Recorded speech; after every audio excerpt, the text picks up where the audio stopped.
Welcome in to Shot and Vip, a podcast brought to you by Inside Carolina this football season. Co-hosting this, I'm Taylor Vippolis, joined by my fellow Carolina football letterman and teammate Jeff Schoettmer. Jeff, it's a victory Monday. Birds are chirping, the sun is shining, and the Carolina fan woke up today with a great deal of hope after what we saw on Saturday. UNC opens the season with a 31-17 win over South Carolina in the Battle of the Carolinas. Before we get into this game in a lot of detail, what were your biggest takeaways watching that performance for the Heels? The first thing I want to say is Chapel Hill is in Carolina and USC is Southern Cal. That was one of the tweets I saw Saturday, and I just had to reiterate that. We're the real Carolina, and we finally proved that on Saturday. As regards to the team, I want to give Coach Brown a lot of credit. He takes a lot of flack at times, and when he does a good job, we got to give him his flowers because he damn sure deserved it. He had the team looking ready. Congratulations to him. The only coach in NCAA history to have 100 wins at two Power Five programs. That's an amazing feat, and he's a Hall of Fame coach, and he's well deserved. The thing that I was impressed about him most is how he quieted the noise of the week. There was so much going on, right? In the opening game, it's college game day versus a huge rival in South Carolina. There's a unfortunate, tragic shooting that goes on the week of the game. Like, there's just so many emotions going on. The Tez Walker situation, DeAndre Boykins getting hurt, Nate McCollum, like these two or three starters that are supposed to play, and he just quiets the noise, has his team ready to go, and they looked as ready for for an opener that we've had in a long time. So give Coach Brown the credit, and obviously the players a bunch of credit, but he had them ready to go. Yeah, I think that's a huge point with the Tez Walker situation specifically, where here is your number one Bolitnikoff Award type receiver, and you're going into this entire week. Is he going to play? Is he not going to play? That's something that a lot of teams. That's an easy thing to get distracted by, and this Carolina team stayed ready, and they were ready from the jump. Once that game started, I thought there were times where the defense was kind of spotty in the first half.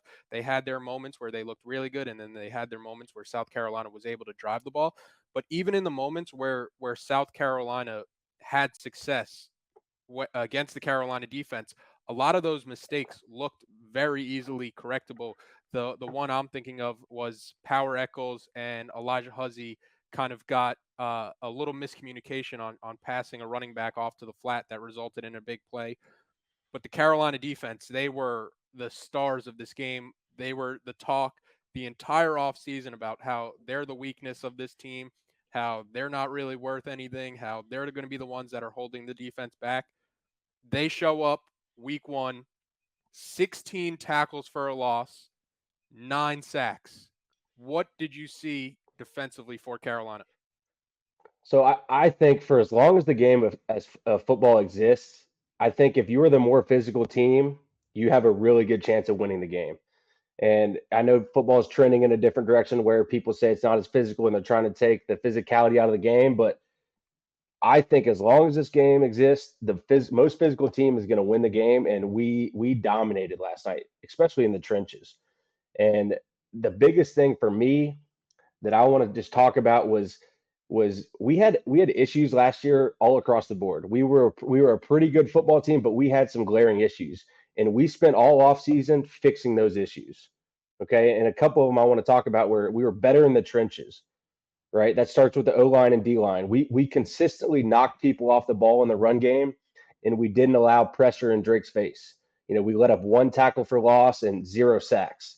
We're going to win a bunch of games if that's the case. Uh, Obviously, the D line was the story of the show. 9 sacks and 16 TFLs. So if we get that production from those two sides of the ball in the trenches, like ACC championship is that's what we should be gunning for, and even more. And then I loved that both sides of the play calling on offense and defense. Like, we were more aggressive on defense. So Gene Chizik kept his receipts of all the IC fans bitching at him all last year about pressuring more, and we'll get into more about Chip Lindsey and how he called the game on offense, but we ran the ball and we stopped the run. Those were issues last year. We fixed those. And then our red zone offense and red zone defense were great. We scored 4 times in the red zone, 4 touchdowns, and on defense, we held them to field goals 2 out of the 5 times. Coach Chiswick preaches great red zone defense, and we finally got that kind of corrected. So those were the big, I'd say hurdles we had to overcome from last year, and we put a good showing out there last Saturday night. You talked about last week how the Carolina defense, they weren't good at anything last year. They had to find something to hang their hat on. The rush defense, especially in the first half when maybe things weren't that good, the rush defense was still, phenomenal. South Carolina has, I think, 5 rushing yards in 15 attempts. They finished the game with 31 attempts for 11 yards. How important was the rush defense for Carolina to kind of set the tone and say, like, if you guys are going to have success, it's not going to be running the ball? Yeah, it starts with our D line. They were creating havoc all night. They were physical. Their hand placement was good. Their steps were better, and it looked like they woke up from a slumber. A 2 or 3 year slumber. You saw that the talent was prevalent. Like there's 7, 8 deep across the board that are all high profile guys that will have a chance, really good chance to play in the NFL. And those 2 linebackers patrolling in the middle, if they're freed up and they're just roaming free to the ball, we're gonna knock down a lot of running backs at no gain, 1 yard, 2 yard. And the more consistently you can do that, then you can, once you get to 2nd and 8 and 3rd and 7, then you can have your pass rushers go hunt and play more coverage in the back end. And we'll get to our secondary, kind of later in the show, but they're obviously the weakness of our defense right now. I'll go ahead and say our front 7 is the best it's been since 2010, since the year that we were going to have all those guys go to the NFL and 10 first round picks or what everyone was projecting or whatnot. This front 7 they are really, really good.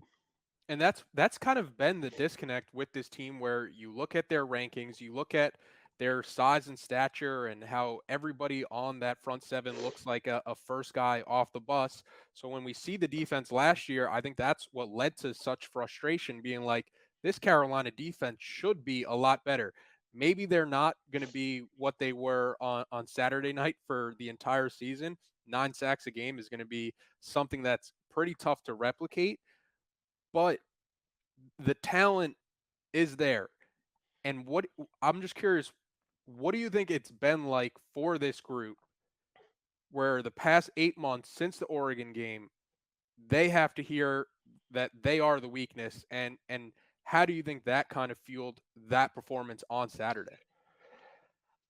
I think it was less about them hearing the external noise about how they weren't great. It was more the internal motivational factors of all those guys want to be really good, I think. And all those guys want to go play in the NFL. The Kamen Ruckers, he was the unheralded recruit who everyone slept on, and he's out to prove a point. He looked like a top 3 draft pick last night, top 3 round draft pick. Yeah. Despite his size, that doesn't matter. He was physical. He was impactful in the run game, in the pass game. I mean, to get 4 sacks out of that rush position is something we haven't done in 10, 15 years. That we weren't even scheming up crazy blitzes. We were just rushing 4, and our edge rushers were whooping the tackles. It wasn't like we were running these exotic blitzes. It was my man's better than your man, and we're going to go get the quarterback in less than 2.5 seconds. I think you predicted on the last podcast 12 sacks this season I for need I need to up it to 24. We're a third of the way after game 1. Rucker and Gainer are well on their way. Rucker, especially, I don't think you can talk enough about just how good he looks every time he's out there.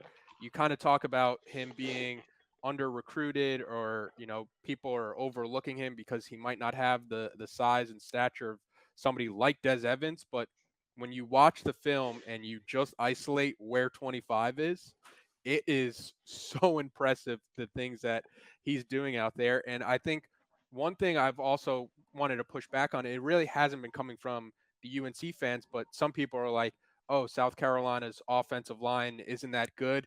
That's still SEC level talent across from them. You can't control who you play.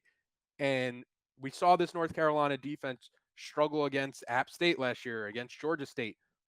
They went in on Saturday and absolutely kicked South Carolina's teeth in up front. For sure. And one thing I learned when I was coaching for 4 years was don't ever discredit a win, especially in the manner and the fashion that we went about it. Right? We're playing an SEC opponent who beat Tennessee last year, who beat Clemson on the road. Like they have talent, they're a well coached team. Don't ever discredit, saying they didn't look as good. Maybe we just looked really good. Our D line handled them consistently all throughout the game, and that's all I want to say about them because they're a bowl team in the SEC, and we'll take that win any chance we can get. And besides the 16 tackles for a loss and 9 sacks, I thought one of the most impressive things that this North Carolina defense did on Saturday was there was 3 sudden change possessions. North Carolina's defense holds South Carolina on those 3 possessions to just a field goal. How big is that where you have that change of possession, you're running back on the field, and while you're running back on the field, you're kind of showing your offense like, hey, it's okay, Drake, you threw a pick, or it's okay, Kobe, you tipped the ball and it got interception. We're gonna have your back, and we're gonna limit South Carolina. Yeah, I was gonna go back to that mantra we had in 2015. I got your back, we got your back. That's the mark of a good team. And situational defense is kind of what we've lacked, especially last year. We played no situational defense. And to expand on that, so the sudden change, like you mentioned, on an interception or the onside kick, when the defense is not expected to play, and then all of a sudden something happens, they got to run their ass on the field and go get a stop. So that happened 3 or 4 specific times, and I think we only let up a field goal, which is incredible defense. That's going to be the first thing that Coach Chiswick points out in the team meeting on Sunday. That's what he's going to talk about is how when our backs were against the wall, we bowed our neck and we got stops for our offense. And then our offense is on the side and they see that and they're like, damn, okay, we don't have to be perfect. So that's just a notch in our belt, and we feel really good about it. The other situational defense I want to talk about was third down. So we were 4 or 14 on third down. Those are top 20 in the country numbers against a good quarterback in Spencer Rattler who will play in the NFL. And I think that started at like 2 for 3. Like they were pretty good early. Yep. And then fourth down, 0 for 4. And the way defensive coaches look at it is if you get a turnover on down, that's a turnover. So they were 0 for 4 on fourth down. That's technically 4 turnovers that our defense created. Red zone, I mentioned earlier. And then second half adjustments, right? We let up 14 points in the first half and only 3 in the second half. And, for us to be able to make those adjustments, and that's kind of been Chiswick's mantra, especially when I played, was like, okay, we're going to see what they're doing in the first half and really, put the hammer on the nail and really figure out what they're doing and make those adjustments in the second half and really limit them in the second half. So situational defense was at an all-time high, and I hope we can just continue to build on that. 6 players had sacks for Carolina: Atkinson, Gaynor, Cedric Gray, Rucker, Des Evans, Tamari Fox. If you're looking at this Carolina defense, the one question mark you probably have is DeAndre Boykins, who is your starting nickel or that star position. He's out for the year with an injury. They decide to move Elijah Huzzie inside to nickel.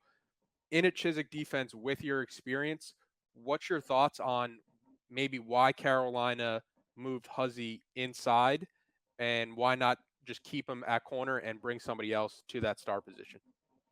I think the first thing is the coaches think that their best 3 are Huzzie, Holloway, and Marcus, right? So that's why they moved him inside the star because, first of all, the star is an impactful position. It can make a lot of plays, right?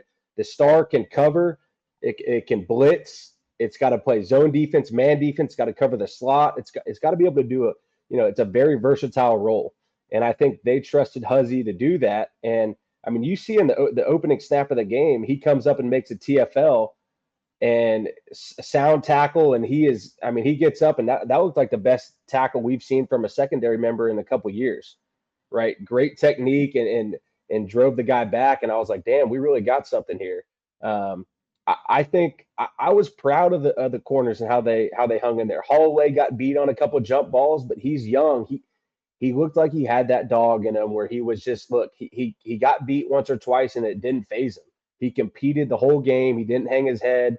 I remember seeing in the third or fourth quarter, he comes up and makes a big tackle behind the line of scrimmage. Like, that's what we need. Cornerbacks need amnesia, where they just forget things happen because they're going to get beat. It's one of the hardest positions to play in any sport. And look, other teams have talented offensive players, and a jump ball happens. But I was proud of their effort last night.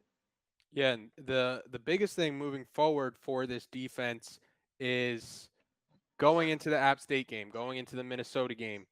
They can't be satisfied with this result. You kind of see the blueprint, like, wow, we could be really good if our defense plays like this consistently. How important is it for the defense? And if you're the defense, how do you go about validating this performance and stacking a great performance with another great performance? Look, you just got to keep repeating what you're doing. I mean, it's not that hard. The effort that we played with last night, the two things that stood out to me besides, our D line being, completely dominant in the pass game was how sound we tackled and our angles to the ball. And those were issues last year. When the DBs, especially the DBs, you saw Chapman make a couple open field tackles. Sometimes in years past, we would wrap them up and they would break free and get 10 to 12 more yards. But last night, when the first defender struck the ball carrier, he was normally going down. So that was exciting for me to see them clean up.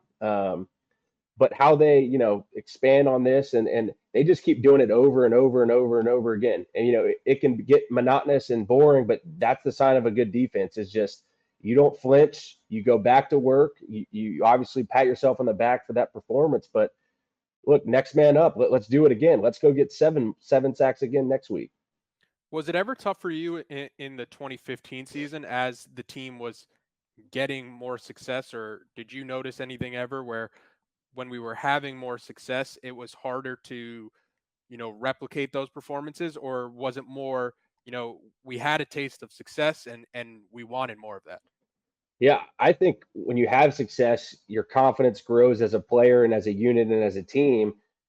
And in my opinion, confidence is one of them is maybe the most underrated thing in sports. If a guy has confidence, he may not be a great player, but if he's confident and plays like he's the best player, then there's a chance he can really do it. So our confidence is growing, and I just want to see us steadily rise as the season goes on, and keep our foot on the gas.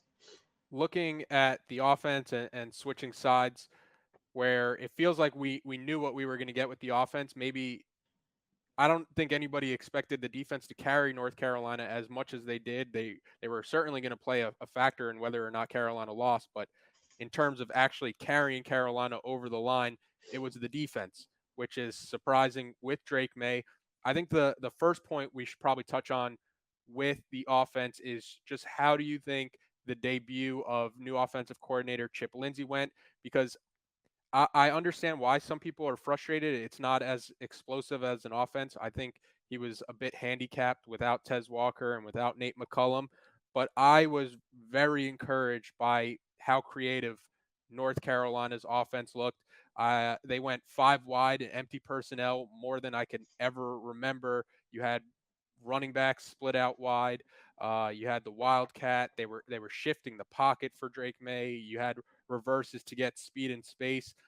The unbalanced look where South Carolina is scrambling around and there's 13 players. Um, what did you kind of think of Chip Lindsey, and what did you kind of see from what he wants to do in Chapel Hill? I absolutely loved the first three quarters. I loved it. We used a variety of formations. We used different personnels, and we used different packages to get players the ball. The tempo and the push of the O line was awesome. But like you mentioned, we were using so the kind of the knock on Phil Longo, and I don't mean to bring this up, but his offense was really all right. He's going to have these standard 2-by-2 formations and standard 3-by-1 formations. For the common fan, that's just literally two receivers on both sides of the ball or three on one side and a single X receiver on the other. Like it's very like cookie cutter, easy to defend. Obviously, if you have better skill players, like it's hard to defend, and obviously the tempo and things of that nature. But Coach Lindsey was mixing it up all night with personnels. He was using 11 personnel, which is one tight end, one running back. He was using 12 personnel, which we talked about last pod of getting more tight ends into the game. He was using 13 personnel at times. He used 20 personnel, which is he had both running backs in there at a time. So he's always keeping the defense guessing because how a defensive coordinator calls the game is based off the offensive personnel that's in the game. So if there's two tight ends, he's got to put his heavier package because the tight ends are more bulky than the receivers. So he's got to have more beef in there. So the way that he, used all these formations and personnels was really exciting because it's something that Carolina really hasn't done before. The red zone offense was great. We scored 4 times in the red zone.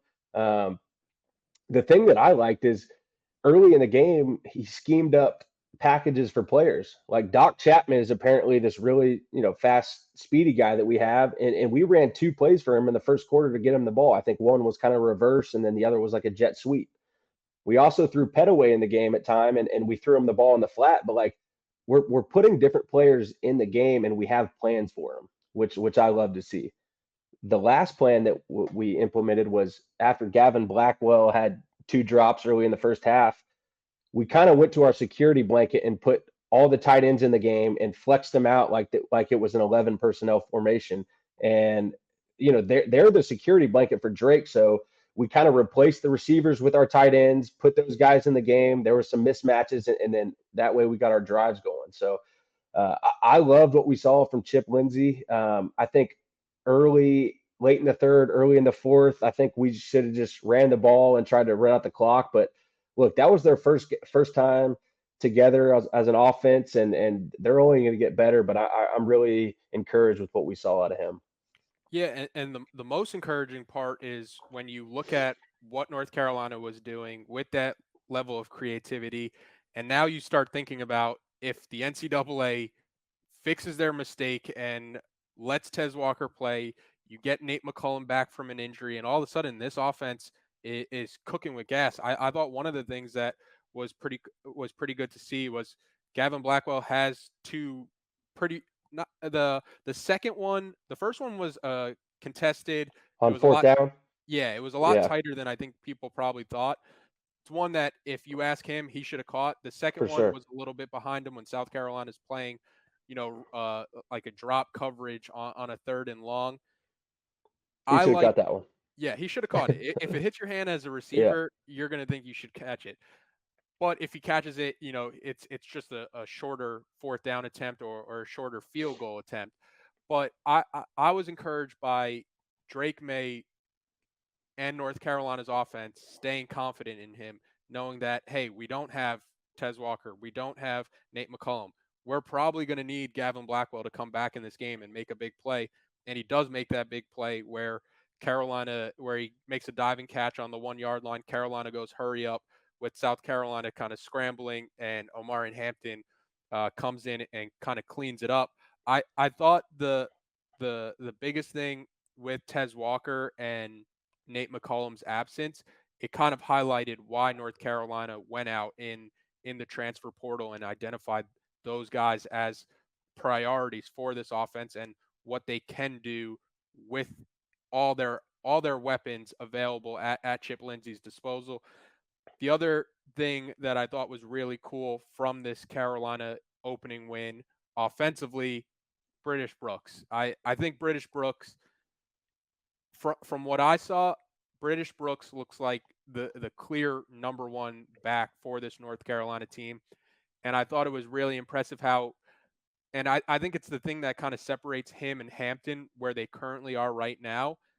Brooks seems like he always makes the first guy miss. And when he's such a physical back and he makes that first guy miss, you're talking about a 3-yard run to a 10, 20-yard run where he could kind of break one.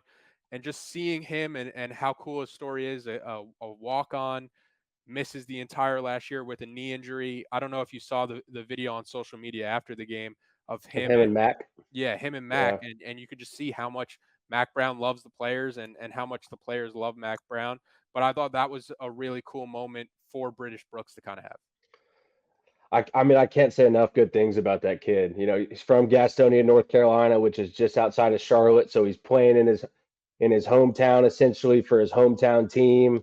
You know, a former walk on that's been with the program since 2018. He just had that look in his eye last night of how much it meant for him to get back healthy and compete and help this team win. You know, when he took off his helmet and I saw he had that camo skull cap on, I knew he meant business. I knew South Carolina was in for a rough night.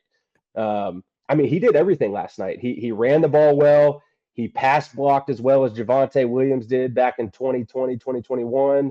He had his first 3 catches of his career. You know, we flexed him out and empty, and we threw him a route on 3rd or 4th down. That was a big play in the game.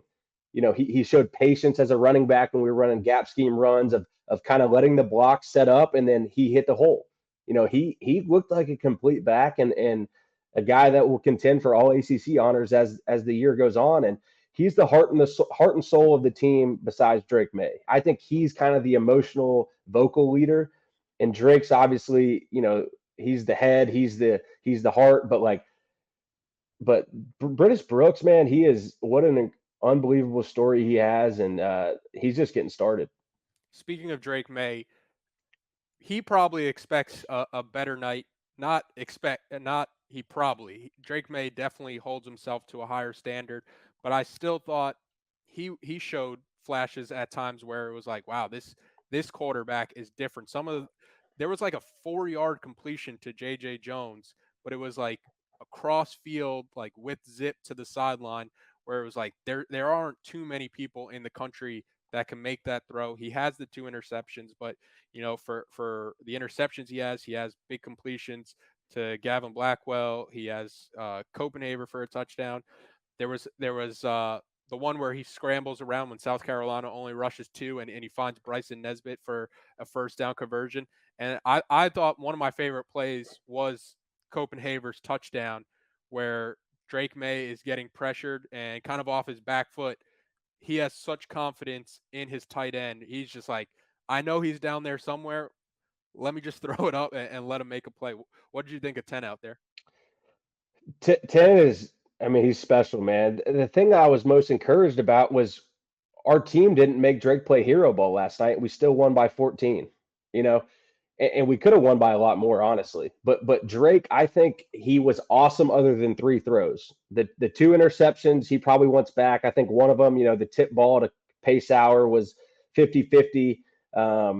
But you know, Drake, he looked smooth, he looked confident, he looked poised, pinpoint accuracy, other than he had a slot fade to Pace Hour that he missed in the first half. But I mean, he looks as advertised, and you know, he's a top 2 pick. It's going to be the debate of him and Caleb Williams all year. And like you said, my favorite play of the game was the when we put Drake in empty.